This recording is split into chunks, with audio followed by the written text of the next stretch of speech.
America వెళ్ళేటటువంటి విమానం శంషాబాద్ నుంచి కొద్దిసేపట్లో బయలుదేరుతుందనగా ఒక మెయిల్. $1 మిలియన్ ఇవ్వండి, లేకపోతే అమెరికా విమానంలో నేను పెట్టిన బాంబు పేలిపోతుందంటూ ఆ మెయిల్లు అమెరికాకి చెందిన జాస్పర్ పంపించినట్టు తేలింది. ప్రస్తుతం శంషాబాద్ ఎయిర్పోర్ట్లో అన్ని విభాగాలు తనిఖీ చేస్తున్నాయి. వాస్తవానికి ఇట్లాంటి ఫేక్ కొన్ని వందల సార్లు వచ్చి ఉంటాయి, అలాగని వదిలేయడానికి వీల్లేదు. ఇప్పుడు దాని మూలంగా ఏమవుతుంది, మరి కాసేపు వెయిట్ చేసి, అంటే ఒక గంటలో వెళ్ళాలనుకున్న ఇంకో 2-3 గంటల పాటు వెయిట్ చేస్తారు, అన్నీ చెక్ చేస్తారు, అడుగడుగునా చెక్ చేస్తారు, ఆ తర్వాత తీసుకెళ్తారు.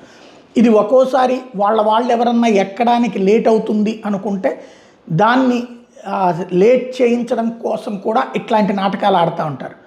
అదే, లేకపోతే నిజంగా బాంబు ఉందా, లేకపోతే ఆకతాయి మెయిలా అన్నటువంటిది తేలాల్సి ఉంది. ప్రస్తుతం శంషాబాద్ అధికారులు అప్రమత్తమై సోదాలు చేస్తున్నారు.